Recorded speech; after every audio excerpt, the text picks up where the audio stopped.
Thanks very much for staying with us. Time now for Eye on Africa with me, Georgia Calvin-Smith. Tonight, South Africa's new president vows to clean house. Cyril Ramaphosa takes over as leader after Jacob Zuma's exit and promises to make a break with his predecessor's reputation for backroom deals and corruption. Also, Ethiopia's Prime Minister resigns. Hailemariam Desalegn steps down to help smooth the introduction of new reforms. The country's seen years of unrest, but divisions within the ruling coalition run deep. And Eritrea is a country passionate about bike racing, a love that can be traced back to Italian colonisation. We take a look at the training routes of the latest generation of avid cyclists. But first, South Africa's new president has wasted no time in distancing himself from the outlook of his predecessor. A day after a scandal-prone Jacob Zuma stood down under pressure from the ruling ANC party, Cyril Ramaphosa stepped in and vowed to make the fight against corruption his priority. Cyril Ramaphosa was born here in Soweto in 1952. Yet some local residents regretted Jacob Zuma's resignation, especially those from his native KwaZulu-Natal region. I don't know if it's going to be a good thing that Zuma is leaving, because Zuma has done so many things in our residence, because I'm coming from KZN. However, many South Africans are relieved that Zuma, embroiled in several corruption scandals, finally stepped down. I think it was a good thing for him to resign. First of all, let me say, maybe there is corruption in politics and everything, but the previous president didn't show that. Jacob Zuma obviously showed that the corruption is there. But some are still not sure what Ramaphosa will do. He started out as a trade unionist, but is now one of the country's wealthiest politicians, with a net worth of about 360 million euros. I see the future. It's on a shaky ground. You know, we're rolling on thin ice because we don't know. We really don't know what's happening. We really don't know what's going to happen, given the current states that it's in right now. One sector that is clearly happy with Ramaphosa's arrival is the business world. South African stocks scored their biggest gain since June 2016, and the rand strengthened to its highest level against the dollar in years. Well, for more on this, we're joined by Ashlyn Lang. She's in Cape Town and was at Cyril Ramaphosa's inauguration. Ashlyn, what do you reckon Ramaphosa's leadership is going to look like? I mean, I think, the confidence is there and the potential is certainly there for him to be an incredibly good leader. I think he's got a very difficult tightrope to walk because on the one hand, he needs to kind of reinvigorate confidence among investors. But on the other hand, he has to maintain unity in his party. And one of the ways he'll be expected to do that is by implementing the ANC's radical economic transformation agenda, which may fly in the face of investor confidence. It involves mine nationalisation and also potentially land seizures without compensation. And the fallout from Zuma's exits led to Ajay Gupta, one of the former president's richest and most high-profile supporters, having to go on the run. Why is he considered a fugitive? And should his family be worried about the new administration? I mean, certainly, I think the Guptas and many people who have engaged with the Guptas or worked with the Guptas in the past are feeling incredibly worried. They have been, I think, ever since Cyril Ramaphosa was elected in December. I understand that pretty much everybody related to that saga has hired lawyers in anticipation of court battles to come. We don't know many details about why Ajay Gupta is wanted at the moment. The police have put out a statement tonight saying that his charge that he's facing is not related to the dairy scandal that another 8 people who have been arrested are facing. However, they are really taking the need to find him very seriously. They've said they believe he's surrounded himself with private protection and that they need to hand him over, otherwise face charges themselves. So quite tough talk from the police, and it shows the level of seriousness with which they're taking this now. Thanks very much. Ashlyn Lang there for us in Cape Town.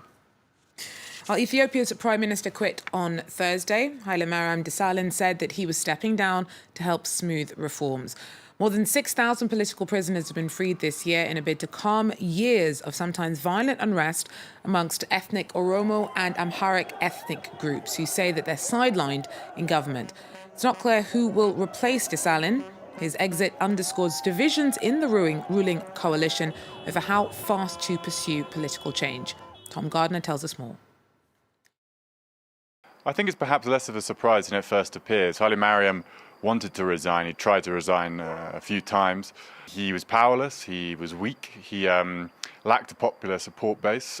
He's from a small ethnic group in the south, at a time where the Oromos and the Amharas, the two largest ethnic groups, are clamoring for more and more power in government and in the ruling coalition, the EPRDF. He was seen as a puppet of the TPLF, which is the Tigrayan People's Liberation Front, which is traditionally seen as the dominant faction within the ruling coalition.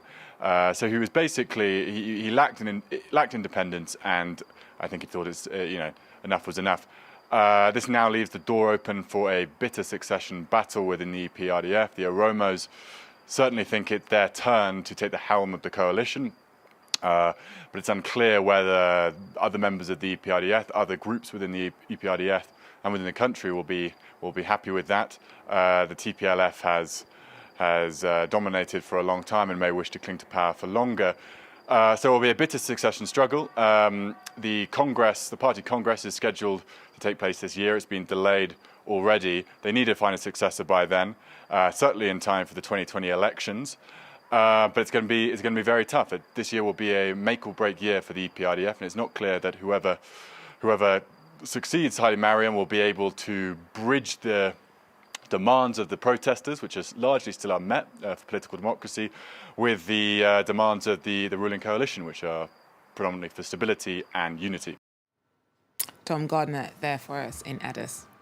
Well, Kenya's High Court revoked the deportation order of Miguna, saying that the government acted illegally in putting the lawyer on a plane to Canada last week. Miguna holds dual citizenship, and judges have ordered the government to give him back his Kenyan passport.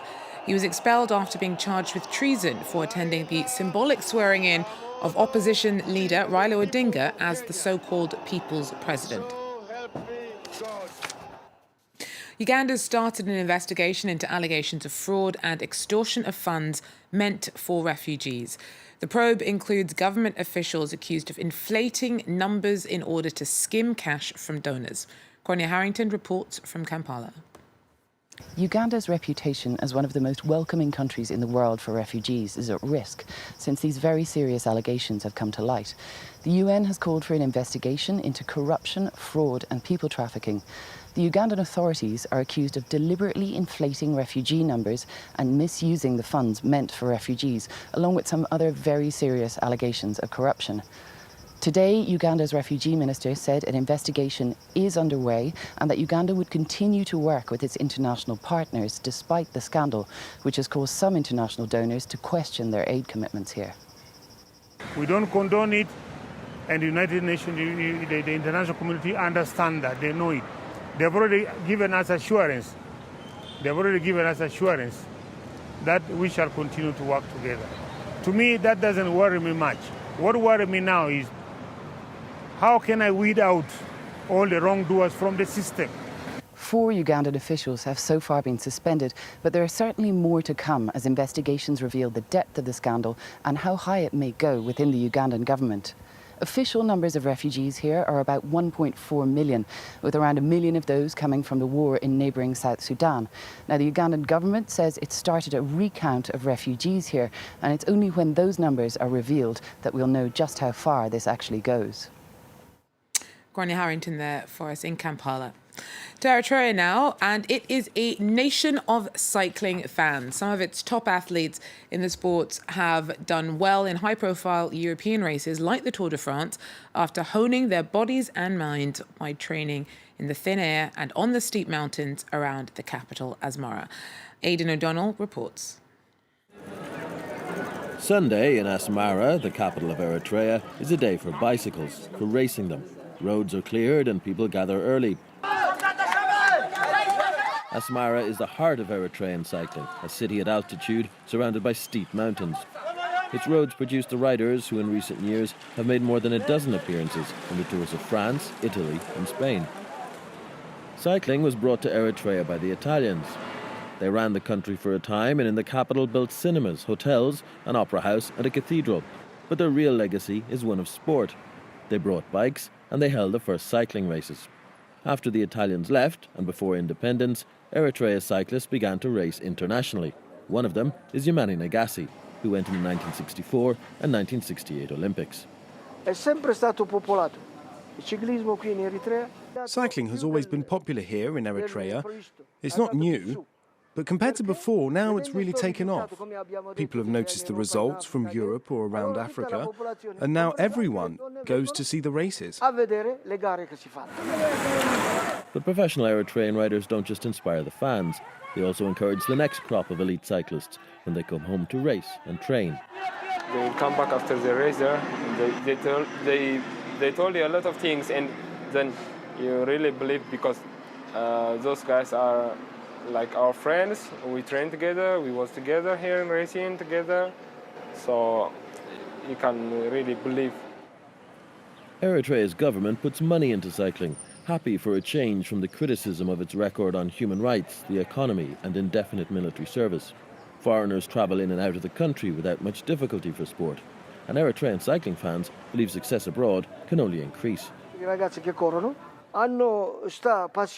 People here, including young people who want to race, now have a passion, a desire to try and get where other big racers have been. In the future, there won't just be 8 riders racing abroad, we'll have 40 or 50 of them.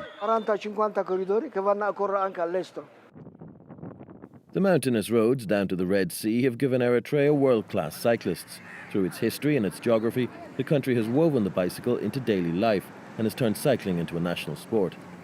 And a century after bikes were first brought to the country, Eritrea's cyclists are now racing with the best in the world. That's it for Eye on Africa. Thanks for joining us. Do so again. Take care.